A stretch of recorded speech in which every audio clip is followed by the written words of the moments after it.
Welcome to the Cash Flow Couple Podcast, where we go behind the scenes in our short-term rental business and reveal tips, tricks, secrets, successes, and failures. Whether you have 0 units or 100 units, this podcast is for you. I'm your hostess with the mostest, Wendy Williams, along with my husband, John Williams. Together, we operate Queen City Suites, a short-term rental business here in Charlotte, North Carolina. Welcome back to the podcast.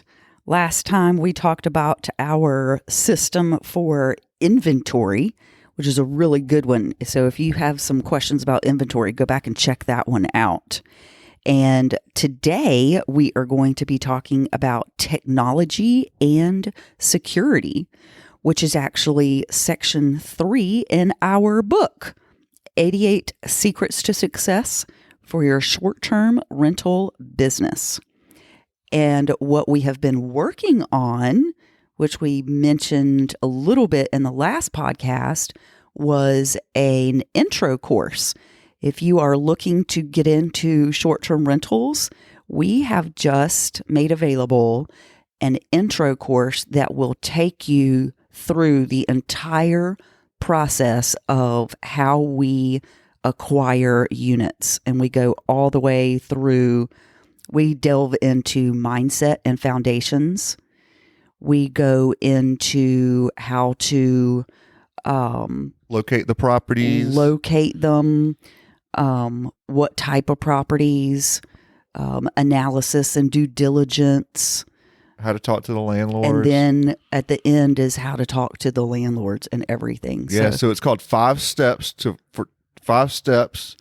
your first short-term rental. 5 steps to your first short-term rental. Yes, and it like Wendy said, it'll walk you step by step through there. And right now it's only $97.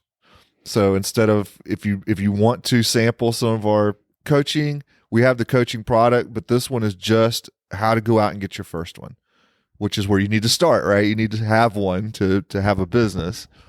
So this will walk you exactly through how to do that. And in fact, that's how we do our 10th one and our 11th one. So It's a repeatable process. Very, very cool stuff. So we've been working on it for a really long time. Well, that's not true. A couple of months.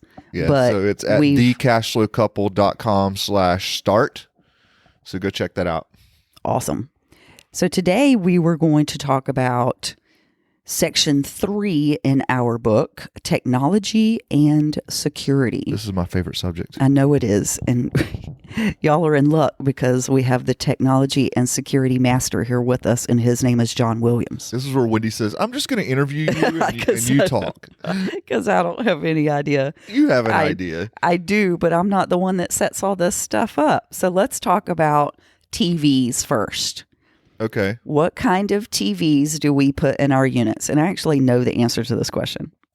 Well, specifically, I'm looking for Roku TVs. Why is that? Well, the Roku is built into the TV, if you don't know what a Roku TV is. Because a lot of times we think about, I have a Roku player that's like a separate box that you can plug to any TV. Yes, we do have that. But this is actually built into the TV. So it's a Roku TV. Now, that's a type of TV. The particular brand that I actually like is TCL. TCL. Yes. So I'm looking for a TCL Roku TV. And the reason for that is what I'm really buying is the remote. Yeah, that remote That sounds silly, right? Really simple to use. But it's very simple. It has words on it, but it also has pictures on it. So I never get anybody that calls me how to use the remote. Now, the basement, we didn't do that. Our first one, we have the basement, and it was set up as our home theater, and it has the surround sound and the TV, and it's not a Roku TV either, right? It's a Vizio, and so to operate and I have a Roku player down there. So to operate that system down there are 3 remotes and about 300 buttons. And you have to have a PhD in some kind of technology. Yes, and don't hit the wrong button or now it all doesn't work and we have to go tell. So we get those questions all the time from people that stay in the basement. Almost every third guest is like, hey, I can't get sound. Or, hey, how do I work the TV? Or, hey. And John sends me down there to try to figure this mess out. Well, you kept sending me. And so I'm like, all right, well, you're going to have to learn to do it too. I still Because don't it know. happens so often. I still don't know. But can you imagine if you had 50 of those, and now this is a constant problem? Every third person that checks in, you have to tell them how to use the remotes, or you have to have this complicated user manual, and people don't read. So We know that. It's to for a simplify, fact.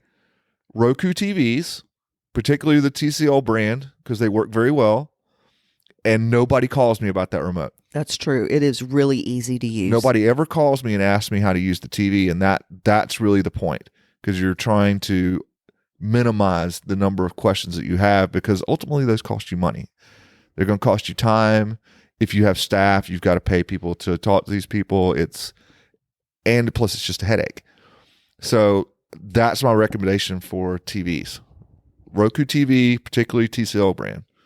We put the 55-inch in the living rooms and the 43-inch in the bedrooms. Yeah, so that's our standard. We put I know that because I do all the ordering. a 55 in the main living room, and then we'll put 43 inches in the bedrooms.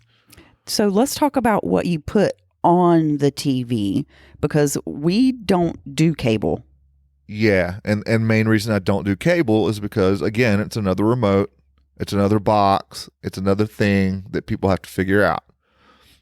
And you wouldn't think it would be that complicated, but people make things complicated. So you have to uncomplicate things. So what we do is we provide a Netflix subscription, and we provide YouTube TV is what we've standardized on. Netflix and YouTube TV. Yes, and YouTube TV is great because, for one, I think they just raised the price, but it's $30 or $40 a month.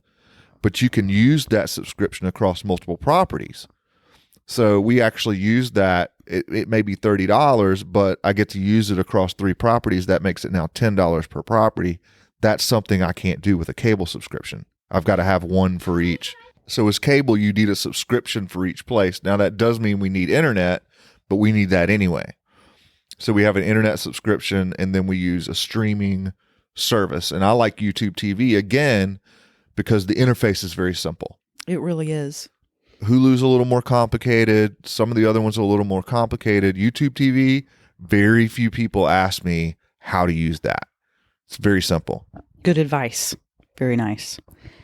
So let's talk about USB chargers. Okay, so this is a problem that we noticed that happens in our unit. So when people come, they need a place to charge their phones. And what they'll do is they'll unplug your lamps. This sounds very specific, but they will. They'll unplug your lamps, because lamps are usually either right next to the bed or right next to the couch. And that's where people want to charge their phones.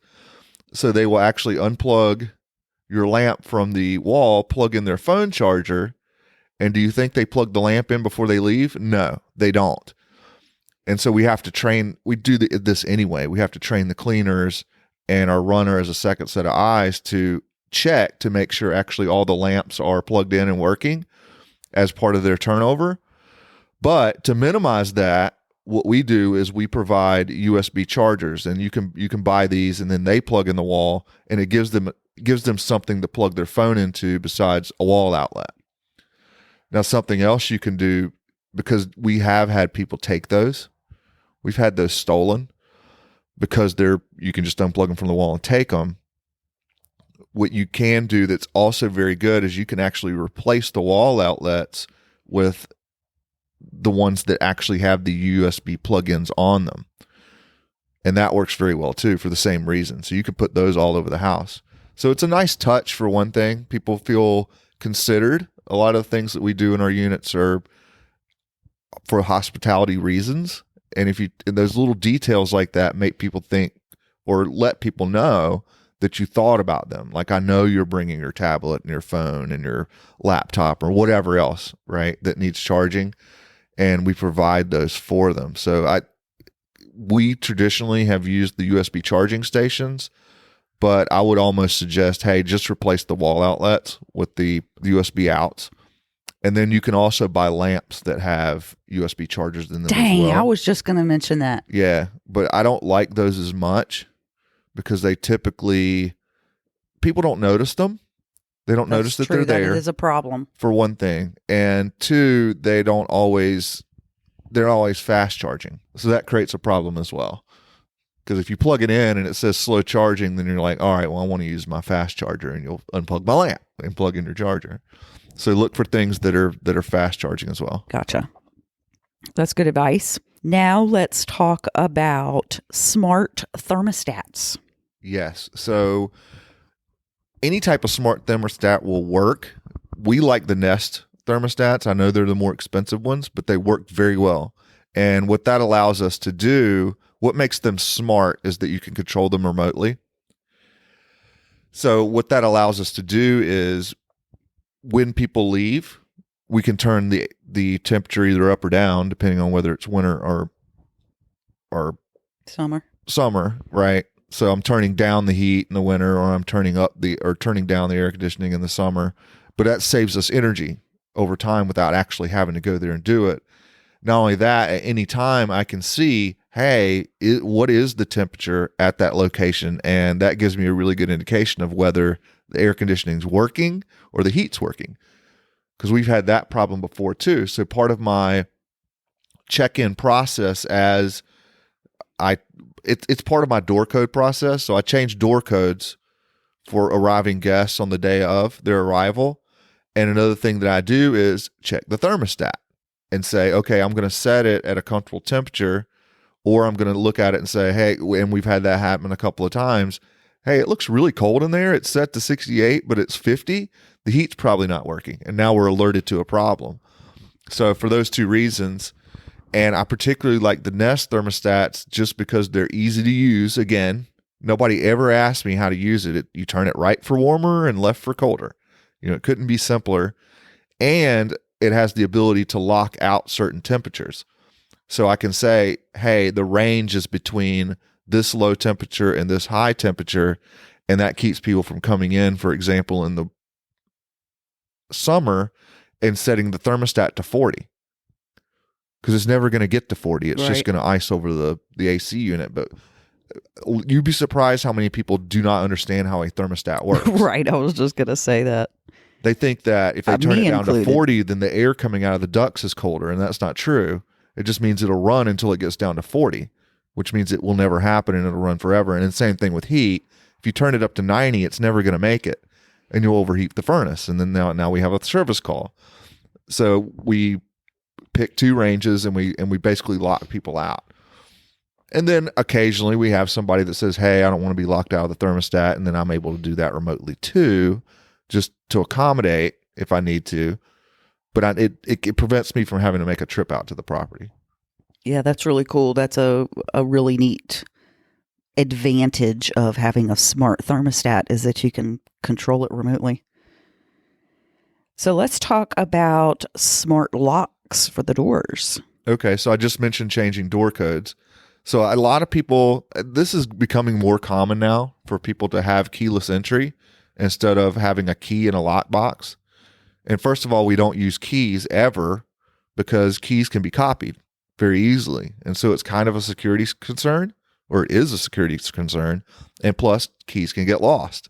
You experienced this recently as a realtor. You had a seller who kept taking the key out of the lockbox. And then, real estate agents would come to show it, and they'd say, well, where's the key? Yeah, for like the third time in a row. Right. So I don't want that to be a thing where we have to check to make sure there's a key every time. So the solution there is to put keyless entry. And what that is, it's a keypad that basically replaces where the deadbolt would be. And then the doorknob becomes more like a closet door. It doesn't lock. It just opens and closes. And so the deadbolt is the actual lock, and it has a keypad on it. And so when guests come, they punch in the keypad code and they come in. Now, the importance of having smart locks, which we don't have in our basement, by the way, this is something we learned later, is that we're able to change the key code between guests. Remotely, without having to go there. And that is a security thing too. I don't want the last guest that came to just be able to tell anybody, hey, at this address, here's the code to get in the door. So for security reasons, we change it in between guests every time. And the other thing we do is we change it to the last 4 digits of their phone number, because that makes it very easy for them to remember as well. So again, that kind of eliminates those questions what's the code again? Or even though you've sent it to them, if you give it to them in a way that is easy for them to remember, that's a nice touch, and it keeps them from asking you again what it is. Genius. But the key is being able to change them remotely. You need to be able to do that in between every guest, not just every so often. And that's the real advantage of the smart locks. And plus, we set a code for not only the guest, but our cleaners have a separate code, our maintenance has a separate code, we have a separate code, and all of those entries and exits are logged. So we know not only when it was unlocked, but who unlocked it. Mm-hmm. Was it the guest? Was it the cleaners? Was it us? And that's a way to log access to your property and just gives you another level of security. That is genius. Well, let's now talk about the decibel monitoring device that we use. Yeah, so this is more for us to monitor the property for problems. So what this device does, it's called Noise Aware. There's also another one that I can't think of the name of right now. It starts with an M. It's like Minute or something like that. But we use Noise Aware. And what it does is it's a little box. That's what it looks like, that plugs into the wall. And you want to put it somewhere kind of inconspicuous, but somewhere that is in an area where people would gather. For example, a living room or a kitchen. And while it doesn't record what is being said or actual sound, what it does record is how loud that sound is. So how many decibels is the sound? So it has certain thresholds that you set. For example, a dinner party level sound or a rock concert level sound. And what that does is it monitors, and if the sound threshold goes over a certain loudness, it will send you an alert and say, hey, there's something going on at this place. You might want to check it out. And then that alerts us to say, okay, now let's check and see, is there something going on there? Is it a problem? Where is it 3 people on the guests and they really showed up with 20 and they're having a rager, or, what's going on? And it's a way for us to be proactive and monitor the property rather than just waiting for the neighbors to call us and say, hey, there's a party going on at your place. So that's really important for us to have. And it's part of us being responsible neighbors, but it also heads off problems right away. You don't hear about it the next day. The cleaners show up and say the place is trashed. I know a party's going on because my noise level sensor went off. And so there you go. That's how we use that. Yeah, it went crazy though when those people had 17 people up in that small townhouse. Yeah, we had that happen. Right? So they came for a family reunion. I mean, they weren't really having a party, but hey, 17 people showed up, and 17 people are loud. Townhouse, and that's kind of against the rules. But we knew about it because all of a sudden it got really loud there. Right. And so instead of us just not knowing about it, we knew about it right away and were able to address it. So the decibel monitoring system does not record sound or voices because you're not allowed to do that inside the unit. You're not allowed to have internal cameras or voice recording anything. Yeah, you definitely shouldn't. Inside the unit. So talk about the external cameras that we use, because we do that. So beyond that, we do have external cameras as well. So we utilize a doorbell camera, and depending on the size of the place, whether it has multiple entrances or not, we'll cover either the driveway or one of the other entrances with an additional outdoor camera. And what that allows us to do is it allows us to monitor. For example, if that noise aware device goes off and says, hey, it's really loud, that allows me to go to the camera and say, hey, are there a bunch of people going in and out? Or how did you know 17 people were in the townhouse? Well, you watched them pull up in the driveway and get out of the car. Yes. Right. So it was a way for us to. I counted them as they went in. remotely manage the property and have eyes on the outside of the property so you know what's going on at your property. So it's those things together, that noise level sensor and being able to monitor what's going on. And by the way, if you're somebody that charges like a pet fee, for example, or you don't allow smoking on your property, or they said it was 2 guests and they show up with 10 and you have extra guest fees, this is a way to monitor that and say, hey, you said 2 people were coming, actually 10 showed up. You now owe us for the other 8 people. Or, hey, this place isn't pet friendly. You showed up with a German Shepherd. That's a problem. And but you can actually record clips. Yes. In the system that we have, you can record clips. And in fact, we record continuously. Right. We do that. Yeah. So our system records 24/7 and keeps 30 days of recordings. So even if something happened 2 days ago, I can go back and say what happened 2 days ago and get all of it, which is a real advantage when you're trying to, prove something that happened. Like, for example, your cleaners come and say, hey, it looks like they smoked in the unit. Well, we don't have the cameras so we can sit there all, 24/7 and spy on people. It's so we can go back and say, okay, well, let's go back and look and say, were there people coming in with lit cigarettes, for example, or, what was going on right at that time. And that gives you the evidence you need to then go make a claim. For example, if it's on the Airbnb platform, right, or whatever, you've got video evidence of. I was just going to say that they require some kind of evidence. You have to prove your case. Yeah. When you're going through Airbnb, and this allows you to do that. Yeah, and so it basically ends up paying for itself because of things like that. Yes, it's a cost to have them. But because you catch these things along the way, you make up that revenue on stuff you should have gotten paid on. It keeps people honest. Yeah, it does. Another thing I do with it is part of our check-in process is every day around check-in time, we monitor to say, did they arrive? Did the guests arrive? And could they get in? And did they arrive with the right number of people? And did they... all this thing, we're vetting people as they arrive, which keeps everybody honest and keeps everybody safe. It keeps the neighborhood safe. And these are things that we're doing at our properties so that we have control over it. We have eyes on the property. We know what's going on in our properties, because you hear these things in the news, right? Where there was a party, and they always say at an Airbnb, right?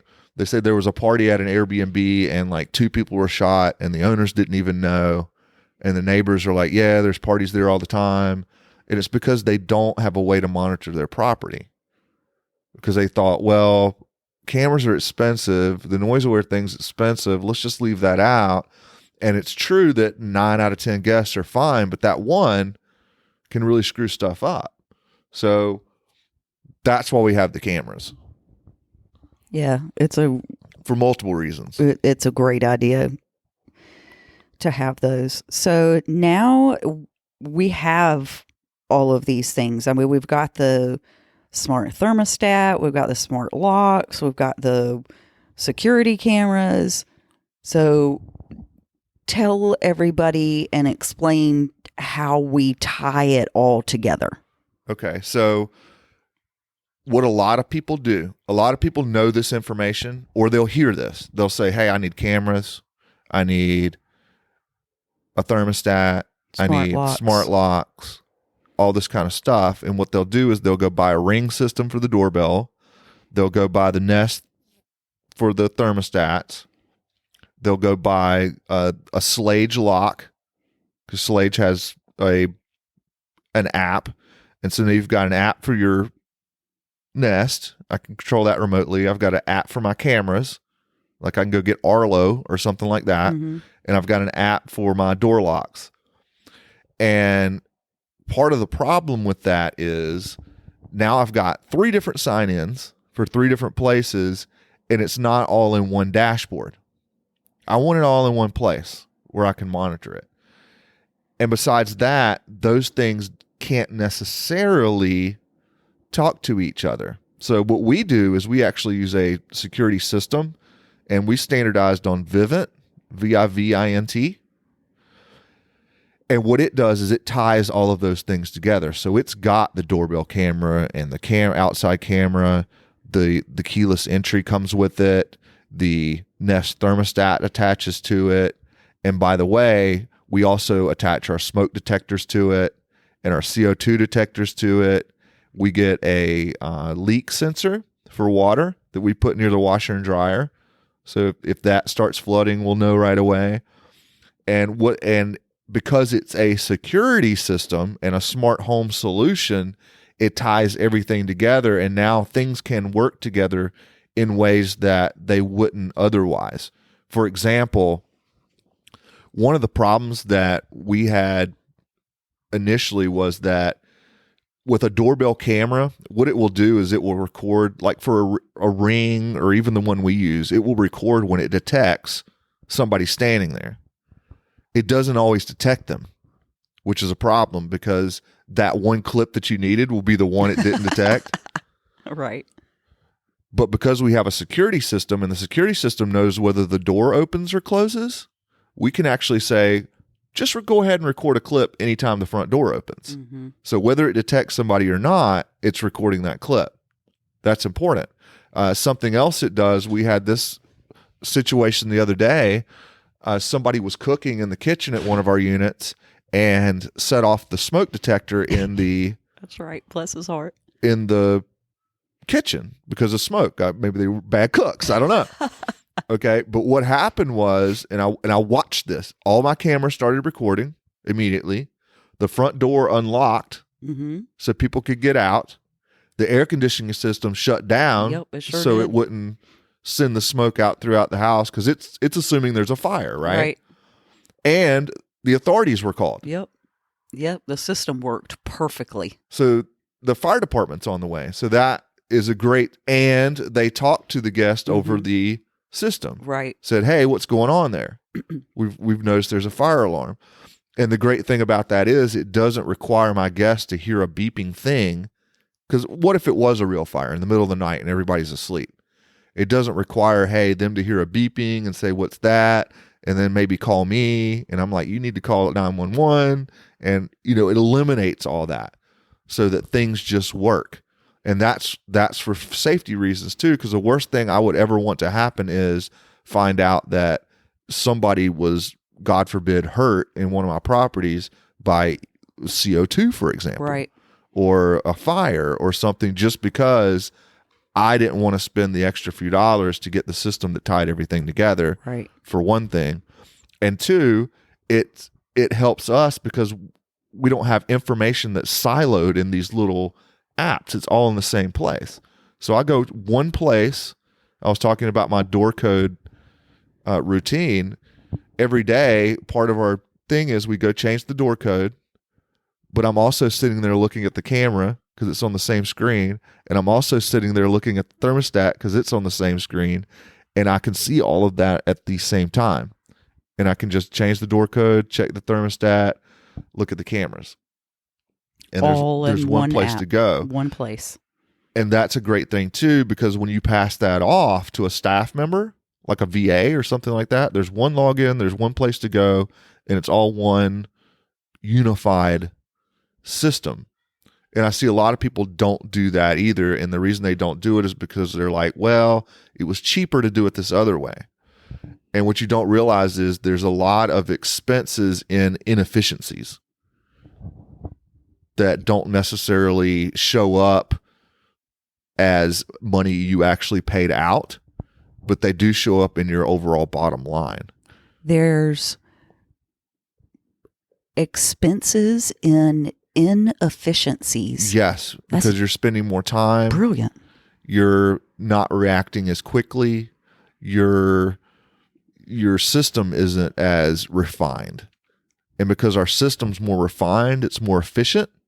And that actually ends up saving us money over time. Right. Because we don't need as much staff, for one thing. Right. And it's easier to train people, for another thing. And it's all one system. So if something goes wrong, there's one call to make. So there's lots of advantages to unifying it. And oh, by the way, the security system is also great for getting rid of people. That's kind of a side benefit. That's right. But as an ultimate, like, you've got to go type thing, we reset all the door codes, set the alarm, and or say, hey, if a reservation goes wrong, people have to leave. Yeah. If they show up and they're having a party, hey, I'm sorry, your reservation's over, and now I can message them and say, hey, you got an hour to get out. Or 20 minutes, not an hour. An hour is way too long. Never give people an hour to leave. 20 minutes is plenty of time. 20 minutes? Yeah. 15 maybe. So in 20 minutes, the system will reset, and if anybody's still on the property, the alarm's going to go off and the authorities will come. So if you've got people up in there dealing drugs in your property, they're not going to want to stick around for that. They're going to be out. And when the alarm goes off, you get to watch them run out of the unit. But that's a very rare thing, but it gives you control of the property again. I'm not just saying, please leave, please, right. You know what I mean? And when an alarm goes off like that, that's a verified emergency. Mm-hmm. And that gets priority over you just call and say, mm-hmm. hey, I've got somebody that won't leave. Right. This is actually an alert, and they will actually show up within 3 to 5 minutes at one of your units, one of our units anyway. So it's used for that too. It's not its primary purpose, but it gives us another way to control the property. So it's a system that all those things work together. It's beautiful. It is a beautiful system. I hope that people have been listening because it's a beautiful system. And we actually talk about how to set all of this stuff up in our coaching program. Yeah, so this is the kind of thing, because you hear all that and you're like, that sounds really complicated. It does sound really complicated, but this is the exact thing that we actually go through in our coaching program, is how to set all this stuff up. Yeah, and how to operate it, and just little things like that, like what do I do when people don't leave, or how do I have my system for verifying guests? How do I deal with door codes? And we've got that all in there. It's just what we do already. Right, we're we've just got giving it to you. all the systems and processes in place already, and then helping you with it. Right, and then we have the weekly. Well, that's the big part of it. Yeah. Where people can ask questions if they don't understand some of the material.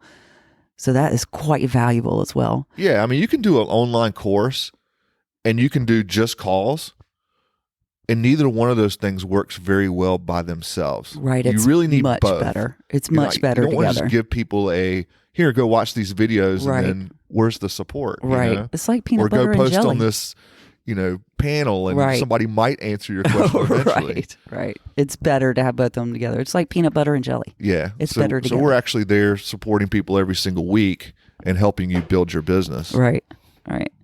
And don't forget that we also have the intro course available as well at thecashflowcouple.com/start. Yes. And that will get you started. That'll get you to your first one. They'll get you to your fifth one if you really want to, but it's really about acquisitions and mindset and all the things you need to do to actually acquire that first one. Right. So I hope you found some value in this podcast, and we will catch you on the other side. Thanks for listening to another exciting episode of the Cash Flow Couple. If you found value in this episode, please subscribe to our podcast wherever you listen. We're on iTunes, Stitcher, Google Play, virtually anywhere you might find a podcast, whatever podcast player you're listening on now. Hit that subscribe button. It really helps us out. It helps other people find us. It helps us move up in the rankings. If you did not know, we also have a YouTube channel. It's The Cash Flow Couple. All of our episodes go there. But as well, we also put other video content that is not part of the podcast. You can find us on Facebook at The Cash Flow Couple. We go live there quite a bit. We share tips, tricks, things that are behind the scenes in our business that you may not see on the podcast, but it's definitely more of a real-time, day-to-day type experience. So definitely follow us on Facebook. If you want to ask us questions, or if you have concerns or something you want to hear on the podcast, hit us up by email, info@thecashflowcouple.com. We love to hear from our audience. We really care about you guys. We want to see you succeed, and we want to hear what you have to say. So hit us up, info@thecashflowcouple.com. So until next time, happy hosting, happy investing, and we'll see you on the next episode of The Cash Flow Couple.